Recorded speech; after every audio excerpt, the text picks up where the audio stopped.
हर एक गवर्नमेंट की योजना की आलोचना करना, लेकिन ये गवर्नमेंट ऐसी है जिसने हमेशा ही देश के आम नागरिक को मद्देनजर रखते हुए योजनाओं का प्रावधान किया और हर एक क्षेत्र में एक नई ऊंचाई प्राप्त करने का विक्रम प्रधानमंत्री नरेंद्र मोदी जी के नेतृत्व में कुशलता से इस देश में आज चल रहा है। लेकिन आलोचनाओं के बीच शायद विपक्ष ये भूल रहा है कि आज देश नीतियों की बात कर रहा है। पहले देश सिर्फ स्कैम्स की बात करता था। इनके नेतृत्व में जब सरकार थी तो हमेशा ही स्कैम्स की बात हुआ करती थी, उन्होंने किए हुए घोटालों की बात हुआ करती थी। आज देश में नीतियों की बात चल रही है और जब नीतियां बनती है तो उसके लिए कारगर तरीके से काम करने वाली यंत्रणा महाराष्ट्र हो या देश के अन्य विभागों में हो, पर्याप्त माध्यम से शुरू करने का काम ये करते हैं। और मैं ये अपने माध्यम से ये कहना चाहूंगा कि कल विपक्ष के नेता ने ईवीएम पे फिर सवाल उठाने की कोशिश की। डेमोक्रेटिक स्ट्रक्चर में एक जब एक्सेप्टेंस आ जाता है, किसी व्यवस्था में हम लोग विश्वास रखते हैं, तो उसके माध्यम से विपक्ष के नेता भी उसी माध्यम से चुन के इस सदन में आए हुए हैं। इनका सारे सदन का जो मैंडेट है उसको अपमानित करने का और प्रताड़ित करने का काम विपक्ष की ओर से हमेशा किया जा रहा है। उनका यह कहना है कि ईवीएम में घोटाला है और ईवीएम के वजह से हम यहां चुन के आए हैं, ऐसा यहां कहना विपक्ष के लोगों का है। मैं ये कहना चाहूंगा कि अगर ईवीएम में घोटाला है तो हाँ, ईवीएम में हम लोग चुन के आए हैं, वो ईवीएम अलग है, और वो जो चुन के आए हैं वो घोटाले वाला ईवीएम अलग है। हमारा ईवीएम यानी economic development vision of Amrit Bharat और मिशन फॉर विकसित भारत, और ईवीएम का हमारा मतलब है कि leadership. We placed before them the problems that are being faced in the state of Manipur with regard to administration of the hills. I was very, very certain as part of that delegation, it was a full delegation of the Hill Race Committee. When we met all our esteemed leaders of this nation, we were assured that all our grievances would be looked into. I never, ever in my life felt that though the state of Manipur may have made it a nominal provision, I never expected that the Union of India today, when we are at a position or in a position to ensure that the legislation of business with regard to the budget of Manipur is clearly as by law established, we have not yet adhered to that, Mr. Chair, sir. When you go into the budget, I have already chaired 6 meetings in the district level Disha committees. The marginalized and the poor of our nation, so is also my constituency, Mr. Chair, sir. They survive on Narega. You know the status of Narega today. These are reports from the district collectors in the Disha meetings from all departments. 2023-24 Narega ka material component 50% has not been released. 24-25 nothing has been released, and the man-days that are being given there are 25 man-days in a year. The budget, there is no increase this time from the union again. We are passing this budget, there is no increase. It's a demand-driven scheme. Sir, I agree. I know of this scheme, sir. So state they are being given a target because state matching share if the state does not give. When you are not releasing material component for 2023-24, how do you expect those poverty-stricken, marginalized people to create more? How are they going to work more if this is a committed liability scheme? You are committed to pay, but when the union government does not even clear 23-24, clear-cut ratio 60-40 labor component. But that is why I am saying, I know the facts, I know the figures, and I am very clear in this, Mr. Chair, sir. You have not released. There is an injustice to the state, and you are not even increasing that you will clear off the dues. 2 years cut dues is not yet clear. When you talk of your National Social Assistance Program, what is the status today? Last payment was made in the month of March 2023. March. National Old Age Scheme, Pension Scheme, you talk of the widow pension scheme. All those schemes are way back in 2023, last released. 2 years. What are those schemes for then? When the most marginalized, are left out to hang dry. I have not seen the budget reflected that they will pay off. I have not seen. Nothing is given here. You talk of all of the centrally sponsored schemes. You go scheme by scheme, program by program, and you'll understand that it is the same replica of what has been happening always. Mr. Chair, sir, the nation needs to grow. Manipur is the lowest per capita income generating state in the nation. In the nation, I repeat. Why is this? Why is this that the NITI Aayog, or be it the Planning Commission at one point in time, or the state government, today the central government, why is it that you have not made sure that course corrections have been made so that we also increase our GSDP? You are not focusing in the core areas. Agriculture budget, there is no increase. Horticulture, there is no increase. The hills are redundant today. There is no income. 90% of the state of Manipur is hills. Lush green hills. We are an agrarian society which survives, and we have been adapting to change because our forefathers have taught us what it is to survive through agriculture. There is no scope for growth. Where do we sustain? Depending on Narega? When Narega, that also you don't even release. Central government not releasing, state government not formulating the actual plans that will be required for inclusive growth. You go into the figures, it's a dismal figure, sir. I today want to challenge the Honorable Finance Minister. So also the Transport Minister. I would like him to come and see, forget about Mumbai-Delhi highway, where you can spend 50,000 crores. I have no problem. It is my nation. We have to grow. Come to my constituency, which is about 20,000 square kilometers. I will show him the sort of roads that his ministry is making. And you will say that these are the roads that you're providing, citizens of this nation? Are you actually serious? That budgets are being provided? This time when I had spoken to NHIDCL officials in the Disha committee meeting, what did they say? They said that work orders are issued before land is acquired.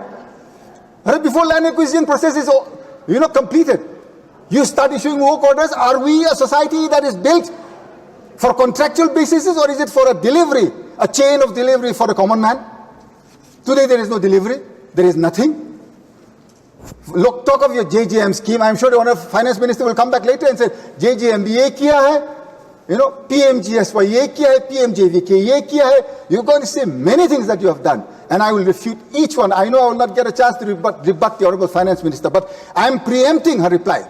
And I will say very clearly today that every single thing that she says today is only on paper, and I challenge this House, the sanctity of this House, without damaging its integrity. I speak very clearly out of a clean conscience that building this nation includes the building of Manipur. If you do not want to build my state, then you have no right to govern it. What has happened to my state today? Who is responsible for this? I know you have imposed president's rule today. What has happened to the man who was running the show for nearly 2 years? Is he behind bars? The least I expected was for an inquiry to be initiated, because the whole world knows he is on tape speaking that he initiated this entire crime. Is it not shameful that the head of an executive of a state can execute such a gruesome crime and yet remain unscathed? I did not expect this, Mr. Chair, sir. I have had more faith and hope in my Prime Minister and my Home Minister. Today, it is diminishing by the day. There is still time, and my conscience is clear. Believing in a law that is enshrined in our Constitution, believing in a nation that goes by the rules of law, not by appeasement, you don't have a right to bring in legislation whenever you choose if it is not for the people. Today, this budget that I speak of is anti-people in Manipur. Why? Because you talk of the 60,000 that have been displaced today. All of their homes ravaged, burnt, broken, damaged, they're all displaced. There is no reflection in the budget for those displaced. Supplementary budget पे सरकार का हक है कि supplementary budget ला सकता है, लेकिन 1,23,000 करोड़ का सप्लीमेंट्री बजट है। जब नया बजट पेश हो चुका है, तो मैं केंद्र सरकार को इतना ही पूछना चाहता हूं कि बताइए कि सारा साल निकल गया, बजट एस्टिमेट होते हैं, रिवाइज एस्टिमेट होते हैं, बहुत कुछ देखते हैं, आपको 1.25 करोड़ रुपए अब ये फरवरी मार्च में याद आया? सारा साल क्या प्लानिंग थी आपकी? आपके सारे डिपार्टमेंट ये क्यों नहीं कर पाए इतना बड़ा अमाउंट?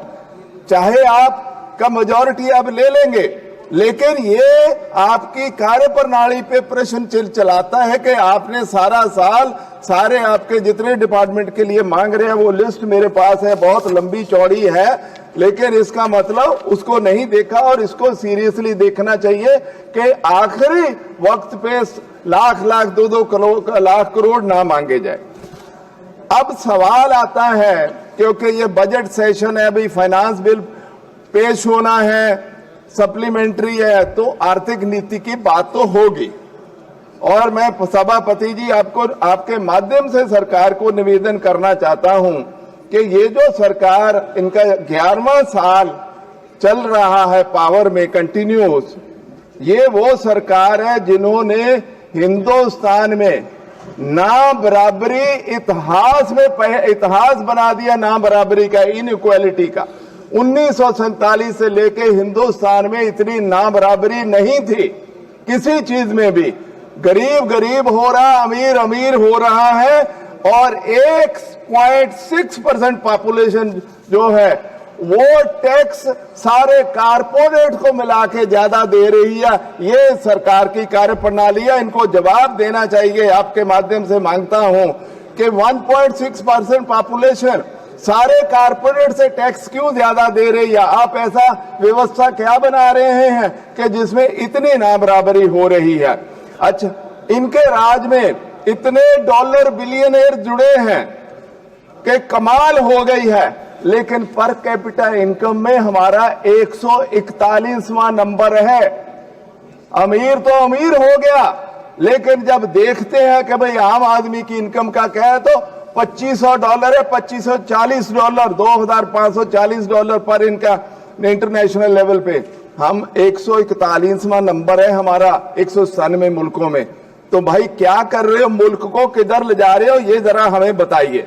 अच्छा, जहां तक अपन देखें बेरोजगारी मेरे ख्याल सबसे ज्यादा इस वक्त है। ग्रेजुएट, MBA इंजीनियर्स चपरासी की नौकरी के लिए लाइनों में खड़े हैं।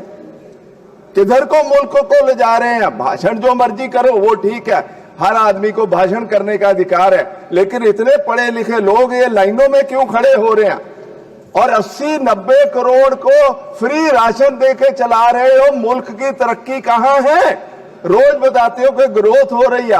ग्रोथ सिर्फ ऑर्गेनाइज सेक्टर की है, आप अनऑर्गेनाइज सेक्टर की ग्रोथ हमें दिखा नहीं रहे हैं। मैं निवेदन करना चाहूंगा सभापति जी आपके माध्यम से, ये हमें स्टेट मिनिस्टर फाइनेंस बैठे हैं, ये हमें बताएं कि ये जो GDP ग्रोथ दिखा रहे हैं 6.4, वो क्या ऑर्गेनाइज सेक्टर की नहीं है, अनऑर्गेनाइज सेक्टर की? हमें बताइए, क्योंकि 90% जो मजदूर है जो है वो उधर बैठा हुआ है, उसका आप हमें कुछ बताते ही नहीं है।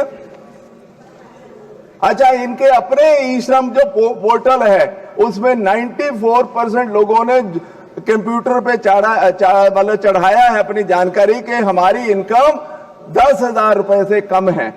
ये है मुल्क की तरक्की। और net house hold saving as % of GDP upon lowest in the last very long time।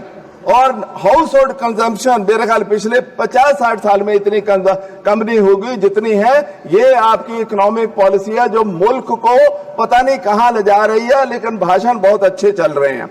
जहां तक टैक्स बर्डन है वो जनता पे बढ़ा रहे हो। अच्छा, आपने GST ऐसा बनाया है कि उस पे 50% टैक्स जो है वो गरीबों से आ रहा है, लोअर 50% जो पॉपुलेशन है उससे आ रहा है, और जो अमीर है उनसे 10, 12, 15% ही आ रहा। ये कौन सा टैक्स का स्ट्रक्चर बनाया जी? ये भी हमें बताइए। अच्छा, GST ने MSME को रेक कर दिया है, उनका कमाम ताम कर दिया है, वो बेचारे रो धो रहे हैं। कारपोरेट टैक्स आपने 5 साल में उनका आधा किया, करीब 10 लाख करोड़ छोड़ा है उनको। मैं जानना चाहता हूं कि उस 10 लाख करोड़ जो रियायत दी है उसकी वजह से कितनी नौकरियां आई और कितनी नई इन्वेस्टमेंट आई, ये मैं सभापति जी कृपा करके सरकार से हमें जानकारी चाहिए कि इतना बड़ा रियायत दे दिया, नौकरी कितनी पैदा हुई और इन्वेस्टमेंट कितनी आई। अच्छा, रोज विकसित भारत का भाषण हो रहा है, रोज हो रहा, उसकी डेफिनेशन नहीं बताते। मैं आपके माध्यम से निवेदन करता हूं वित्त मंत्री जी को, हमें बताइए विकसित भारत की डेफिनेशन क्या है। मेरे पास जो जानकारी मैं बता देता हूं, डेवलप्ड कंट्री और उसकी डेफिनेशन ये है कि पर कैपिटा इनकम $14,500 अगर पर एक आदमी की हो तो मानते हैं। अपन अभी 2540 पे हैं, आप ले जाना चाहते हैं, हमें बताओ तो सही अगले, आप ऐसा गुमराह क्यों करते हैं लोगों को। अच्छा, जहां तक स्टेटों की हालत है, स्टेटों को जीएसटी में आपने ले लिया, मना के ले आए, उन्होंने 48% अपने टैक्स छोड़े, आपने 22% छोड़े, आपने अपना 22% तो सेस और सरचार्ज लगा के 20% पूरा कर लिया और उनको आप इनकम टैक्स रिबेट दे दिया, कारपोरेट टैक्स रिबेट दिया, डिविजिबल पूल कम हो गया, उनका शेयर कम हो गया। मेरी मांग है, मैं सभापति जी आपके माध्यम से, जितनी आपने रियायतें दी हैं आप दीजिए, रियायतें मिडिल क्लास को दीजिए, कारपोरेट को दीजिए, लेकिन वो अपने पैसे से दीजिए, वो स्टेटों का पैसा ना काटिए। सारी स्टेटें इस वक्त फाइनेंशियल स्ट्रेस में है, उनको बहुत तकलीफ है। और मैं तीसरी अगली बात ये भी कहना चाहता हूं, सारे सोशल सेक्टर डिपार्टमेंट्स का आपने बजट कम किया। आप कंपेयर करिए पिछले 2-3 साल से, वेजेस आप बढ़ा रही नहीं, नरेगा वेज आप बढ़ा नहीं रहे, पेट्रोल डीजल पे सेस और टैक्स कम नहीं कर रहे, तो लोग बेचारे कहां जाएंगे। अच्छा, बाकी तो बात छोड़िए, एमपी लैड का पैसा क्यों नहीं बढ़ाते जी, वो तो हम सबका है। एमपी लैड का तो ये बहुत साल पहले 5 करोड़ हुआ था, उसको 10-15 करोड़ प्रधानमंत्री जी बड़ा दिल दिखाइए, जरा दे दीजिए। अच्छा, यो 25 करोड़ करिए। अच्छा, जो अमेरिका हमें थ्रेटन कर रहा है, उसमें थोड़ा हमें बता तो दो कि टैरिफ पे हमारी पॉलिसी क्या है। जब वित्त मंत्री जी जवाब दे तो वो बता दे। मैं 2 मिनट मैडम सभापति जी पंजाब के इश्यूज, क्योंकि मैं वहां से आता हूं, उसकी बात करना चाहता हूं। सारा हिंदुस्तान जानता है 1960 और 1970 के दशक में मैडम, तब तो यूनाइटेड पंजाब था, आपको सारा पता है। हिंदुस्तान को बैगिंग बाउल कहते थे कि कटोरा लेके दूसरे मुल्कों में गेहूं और चावल लेने जाते हैं। वहां के किसान को कहा गया कि तू भाई वीट और राइस पैदा कर। उन्होंने मेहनत करके हिंदुस्तान को सक्षम बनाया, आज एक्सपोर्ट करते हैं। और अब उनकी हालत क्या है, केंद्र सरकार उनको एमएसपी देने को तैयार नहीं है, हरियाणा सरकार सड़कें रोक के बैठी है, हमारी इंडस्ट्री का भट्ठा बिठा दिया। अब ये ऐसे होता है और केंद्र सरकार चुपचाप बैठी है। मेरी बेनती है सभापति जी आपके माध्यम से कि हरियाणा सरकार को कहा जाए कि वो ब्लॉकेड हटाए, क्योंकि उसकी वजह से हमारी इंडस्ट्री वहां से छोड़ के जा रही है सारे पंजाब से। वो कह रहे हैं कि भाई ना कच्चा माल आता है, ना आप सामान भेज सकते, तो पंजाब में रह के क्या करना है। और मेरी मांग है कि हमारा अंडरग्राउंड वाटर बहुत डैमेज हुआ है, कृपा करके डाइवर्सिफिकेशन के लिए केंद्र सरकार हमें एक स्पेशल पैकेज दे दे। और मैं बहुत मिनिमम अमाउंट मांगता हूं। आप एक केंद्र सरकार ने बिहार और आंध्र प्रदेश को बहुत ज्यादा पैसा दिया, दे कोई बात नहीं है, तो पंजाब को भी दे दीजिए 15,000 करोड़ 3-4 साल के लिए। अगर हमें कैश क्रॉप्स और डाइवर्सिफिकेशन के लिए दे देंगे तो पंजाब बच जाएगा। और नरेगा की वहां वेजेस बढ़ाइए।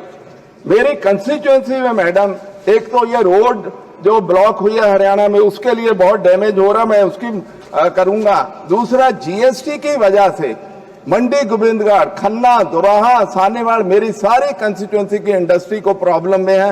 मंत्री जी बैठे हैं, चौधरी साहब, कृपा करके उनका आप अपनी टीम भेज दीजिए मंत्री जी, कोई मुझे तकलीफ नहीं है। और उनकी आवाज सुनिए कि उनको जीएसटी से क्या तकलीफ है, उसको सॉर्ट आउट कर दीजिए।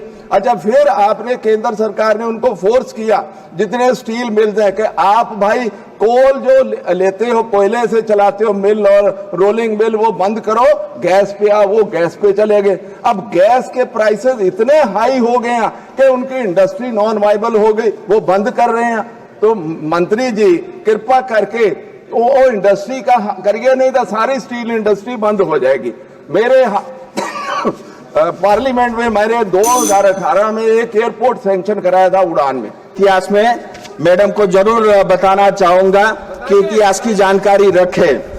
और पश्चिम बंगाल सरकार हमारी जमीन की मालिक नहीं है, वो मात्र केयरटेकर है और मालिक हमारे श्रमिक है। मैं सदन से टीएमसी को बताना चाहूंगा, एक और आंदोलन का आमंत्रण आप कृपया करके न करें। हमारे साथ अन्याय हुआ है। हमने बार बार भारत सरकार से ये मांग की है कि हमारे साथ न्याय हो।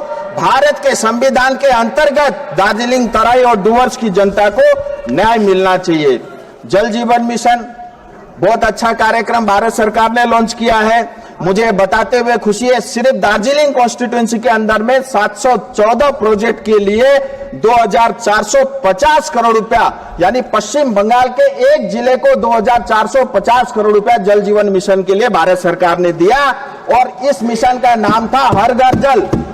लेकिन पश्चिम बंगाल में जाकर के ये जो स्कीम का नाम बदल करके हर घर नल हो गया, क्योंकि नल तो लग गए, पानी उसमें है ही नहीं।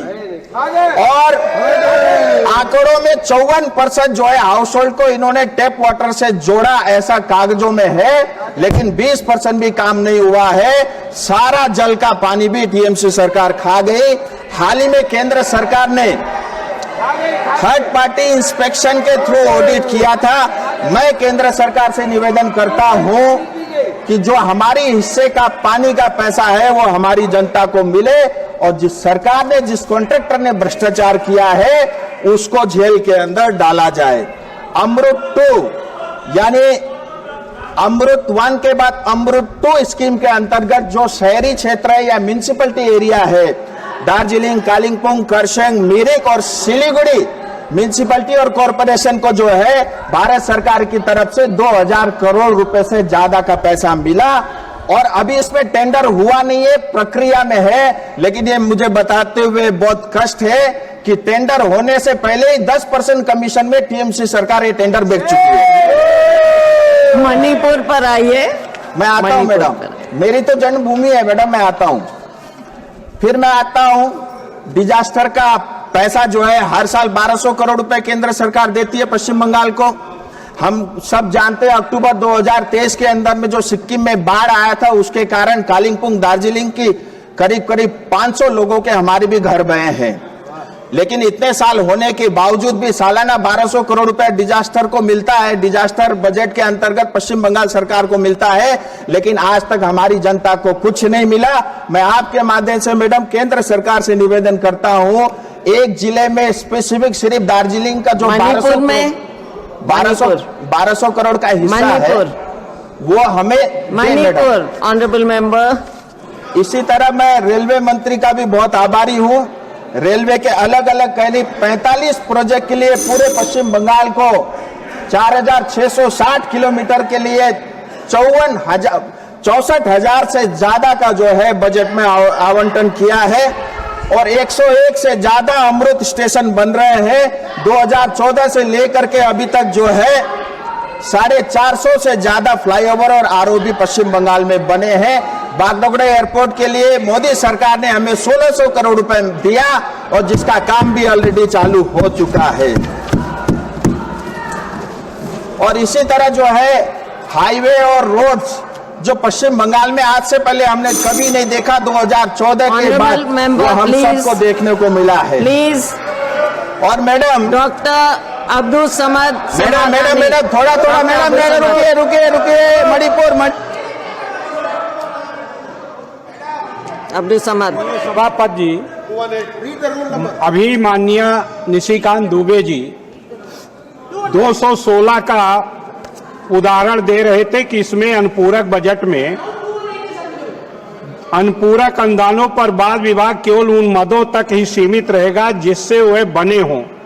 जहां तक चर्चाधीन मदों का व्याख्या करने या उन्हें स्पष्ट करने लिए आवश्यक न हो, उस सीमा तक मूल अनुदानों पर या उनसे संबंधित नीति पर कोई चर्चा नहीं होगी। यानी मूल बजट पर इस पे कोई चर्चा नहीं होगी, केवल अनुदान मांगों पर ही चर्चा होगी जो अनुपूरक मांग है।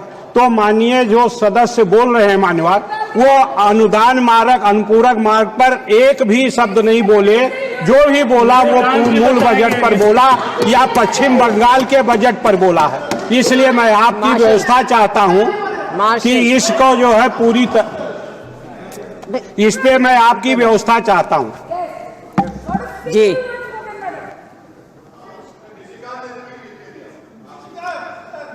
अब्दुल समद समदानी बुलाइए नाम बोलो। Please. Thank you, ma'am. Thank you, madam, for permitting me to take part in this very important discussion. Madam, I am here to express certain deep concern with regard to our national system of economy.